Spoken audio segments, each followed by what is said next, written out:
The air in the living room crackled with tension as my mother's voice sliced through the festive hum of Christmas Eve. "Enough, Emily," she bellowed, her words trembling with rage. She leaned across the table, her eyes blazing into mine, the faint shimmer of the Christmas tree ornaments mocking the icy chill that had settled over us. I sat rigid, my hands clamped in my lap, nails digging into my palms as I fought the storm of fury rising inside me. My father's voice cut in next, sharp as a blade. "You've always had a knack for turning everything into your personal drama, haven't you?" His words landed like a fist, knocking the breath out of me. For a moment, the only sound was the relentless ticking of the mantel clock, each second amplifying the sting. My name is Emily Harper. I was 32 then, and this all unfolded in the late 1970s. Deep in rural Illinois, where our family farm, a legacy carved through generations, stood as both our anchor and our curse. It was teetering on the edge of ruin, and I'd long since traded its dusty fields for Chicago's concrete jungle, clawing my way into a career as a lawyer. To my parents, that choice was nothing short of betrayal. Meanwhile, my older brother, Mark, stayed rooted to the farm, soaking up their endless praise like a king on a crumbling throne. I didn't begrudge him for staying. I hated how my every achievement was cast aside, leaving me the eternal outcast. Since summer, I've been secretly wiring money to the farm's account, a lifeline to stem the tide of mounting bills Mark swore were drowning them. He'd begged me to keep it quiet, said it'd wound our parents' pride. I'd trusted him, swallowed my doubts, and sent the cash. But that Christmas Eve, as they sang Mark's praises, "He's the reason we're still standing," my mother gushed, her voice thick with adoration. I felt the betrayal twist like a knife. Mark just lounged there, smirking, basking in their worship.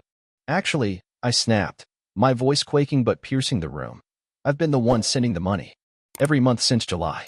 My father barked a laugh, incredulous. "Don't start spinning tales, Emily. Mark's been breaking his back here while you play city girl." Why would you even say that? His dismissal burned, but my mother's words seared deeper. "You've always craved the spotlight, Emily. It's Christmas. Can't you let us have one night without your nonsense?" He'd flooded my face, anger and shame warring within me. "I'm not lying." I shot back louder now.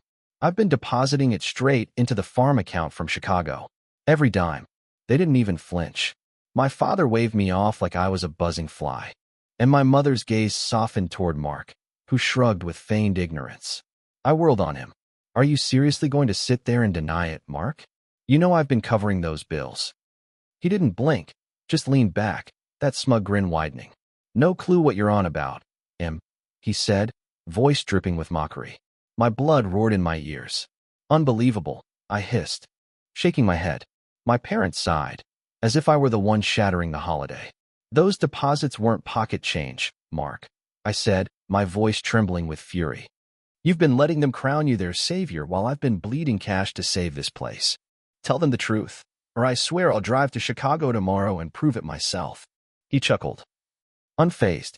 "Go ahead, waste your time. Whatever fantasy you've cooked up, good luck proving it."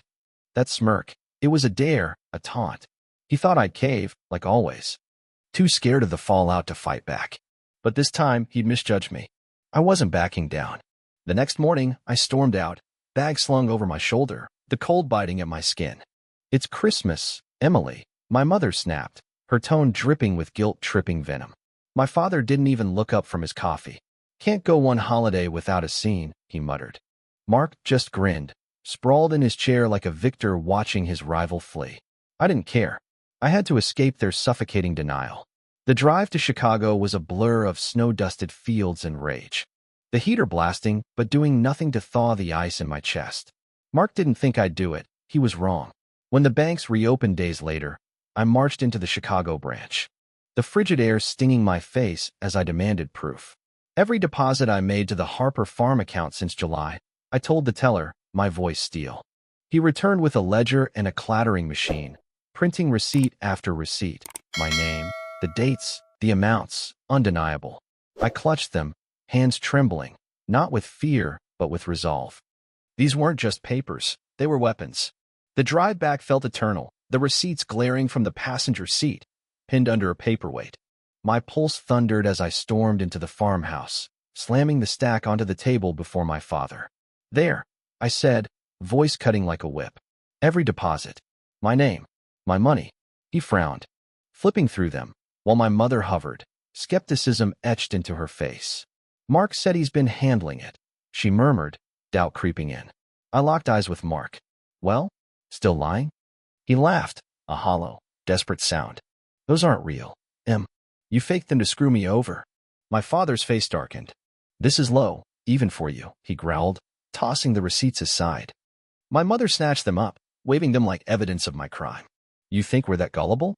Mark's been here, fighting for this farm, and you waltz in with forged papers to steal his credit? They're not fake. I shouted, voice cracking. Call the damn bank if you don't believe me. But they wouldn't. My father glared. My mother clutched Mark's side, and he just smirked, untouchable. I'm done, I roared, storming out, the door slamming shut like a gunshot. Back in Chicago, I called the bank and severed the lifeline. No more transfers, I said, cold and final. Let Mark play hero now. 6 months of silence followed, until a knock rattled my apartment door. My parents stood there, haggard and humbled. We owe you an apology, my father rasped. A big one. My mother's eyes glistened. We were wrong. Jake confessed. You saved the farm. I crossed my arms. Go on. My father's voice broke. After you left, it all fell apart. Bills stacked up. Crops failed. Mark couldn't handle it. He admitted everything. My mother sobbed.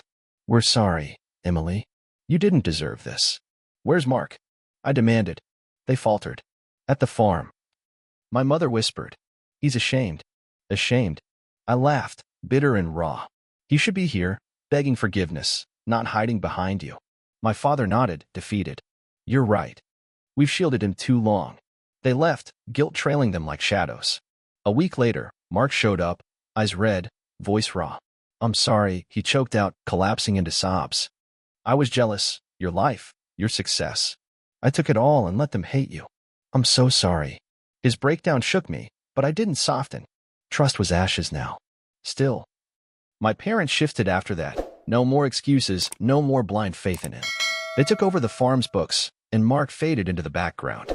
It wasn't perfect, but it was justice enough.